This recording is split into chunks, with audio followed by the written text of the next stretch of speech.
Cannizzaro reaction.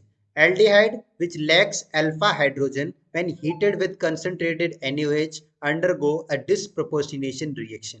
तो आपके reaction में पहली कंडीशन जो है ये alpha hydrogen should not be there in your reactant molecule. मेरी आप लोगों से एक हम्बल रिक्वेस्ट है, इस केनिज़ारो रिएक्शन को समझने के लिए आप इससे पहले एल्डोल कंडेंसेशन रिएक्शन की वीडियो देख लें, सो दैट आप अल्फा हाइड्रोजन को इजीली आइडेंटिफाई कर पाएं कि वहां पर मैंने अल्फा हाइड्रोजन को काफी डिटेल में बताया है। तो ऐसा रिएक्टेंट मॉलिक्यूल हमें लेना है जिसके अंदर अल्फा हाइड्रोजन ना हो, तो इसलिए मैंने यहाँ पर एक फॉर्मेल्डिहाइड का मॉलिक्यूल लिया है, इसके अंदर कोई भी अल्फा हाइड्रोजन प्रेजेंट नहीं है। तो अब इसके बाद इस अल्फा हाइड्रोजन को रिएक्ट कराया NaOH के साथ, तो यहाँ पे फॉर्म हुआ आपका मिथोनल और सोडियम फॉर्मेट, एक सॉल्ट फॉर्म हुआ। इस सॉल्ट की फर्दर जब हम हाइड्रोलिसिस कराएंगे तो हमें ये एक एसिड मिलेगा और इसकी स्पेयर आपको मिलेगा यहाँ पर एसिटिक एसिड। यहाँ पर एक टर्म मेंशन है डिस्प्रोपोर्शनेशन। डिस्प्रोपोर्शनेशन रिएक्शन वो रिएक्शन होते हैं जहाँ पे आपका एक रिएक्शन के अंदर रिडक्शन एंड ऑक्सीडेशन दोनों चीजें साइमल्टेनियसली हो रही हो, दैट इज एक रिडॉक्स रिएक्शन आपका हो रहा हो रिएक्शन के अंदर। समझते हैं यहाँ पर रिडॉक्स रिएक्शन कैसे हो रहा है। तो बेसिक आइडियोलॉजी ये कहती है किसी अल्कोहल का ऑक्सीडेशन जब कराते हैं तो एल्डिहाइड बनता है, फर्दर उसका ऑक्सीडेशन कराते हैं तो एसिड बनता है। ये आपका ऑक्सीडेशन की स्टेपिंग बोलती है। अगर इसका रिवर्स करें, एसिड का रिडक्शन अगर हम कराएं तो एल्डिहाइड मिलेगा और एल्डिहाइड का रिडक्शन कराएं तो अल्कोहल मिलेगा। तो यहाँ पर वही चीज हुई है, ये जो एल्डिहाइड मॉलिक्यूल है ये एक अल्कोहल में कन्वर्ट हुआ है, यहाँ पर इसका रिडक्शन हुआ है, और दूसरे केस में एसिड में कन्वर्ट हुआ है और यहाँ पर इसका ऑक्सीडेशन हुआ है फॉर्मेल्डिहाइड मॉलिक्यूल का। तो इस तरीके से आपका एक रिडॉक्स रिएक्शन हुआ है और इसलिए हम इसको डिस्प्रोपोर्शनेशन रिएक्शन बता रहे हैं।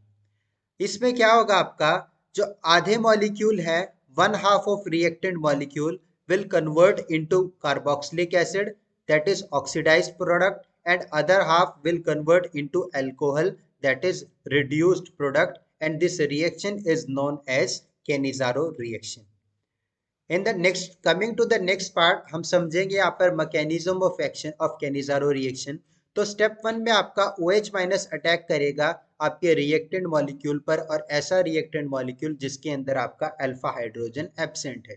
तो OH माइनस ने अटैक करा आपके कार्बोनिल कार्बन के ऊपर, और आपका बॉन्ड जो है कार्बन और ऑक्सीजन के बीच का जो बॉन्ड है, that will shift towards oxygen atom and there will be a negative charge on this oxygen.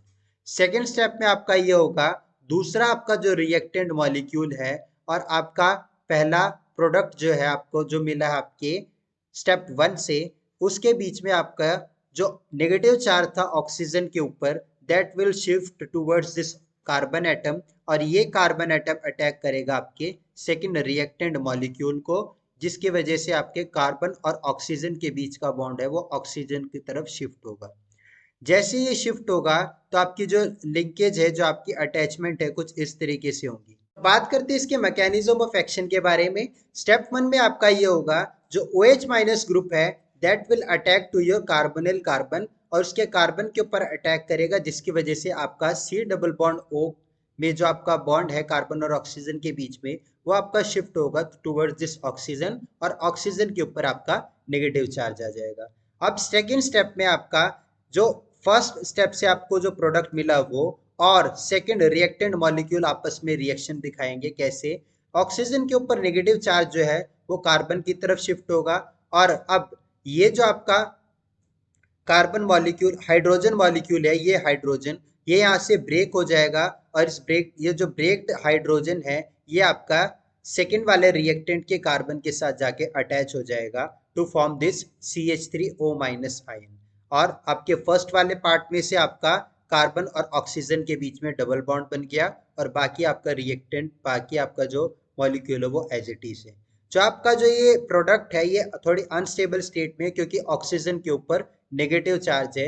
इस नेगेटिव चार्ज की वजह से ये ऑक्सीजन आपके इस हाइड्रोजन के जाके अटैक करेगा, और हाइड्रोजन पे अटैक होने के बाद यहाँ पर आपका मिथेनॉल जो है आपका अल्कोहल वाला पार्ट, आपका रिड्यूस्ड प्रोडक्ट जो आपका वो मिलेगा, और सेकेंड वाले पार्ट से जो आपका ये है इससे आपको मिलेगा सॉल्ट या फिर बोल सकते हैं हम एसिड वाला पार्ट और we can say oxidized product. इस रिएक्शन के लिए स्टार पॉइंट है, बहुत इंपॉर्टेंट पॉइंट है ये कि कीटोन्स कैनिजारो रिएक्शन नहीं देते। Reason behind that is ketone के अंदर अल्फा हाइड्रोजन प्रेजेंट होते हैं और अल्फा हाइड्रोजन जिस रिएक्टेंट मॉलिक्यूल भी होंगे that will not give Cannizzaro reaction. So this was all about Cannizzaro reaction, a very important reaction in GPAT and NIPER terminology as well.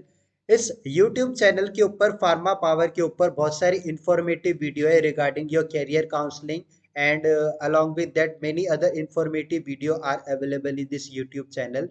आप लोगों से request है प्लीज इस चैनल की playlist के गो थ्रू होए सो दैट आपको जो आपकी नॉलेज है अबाउट दिस फार्मा वो डीप होए और ज़्यादा इंक्रीज होए।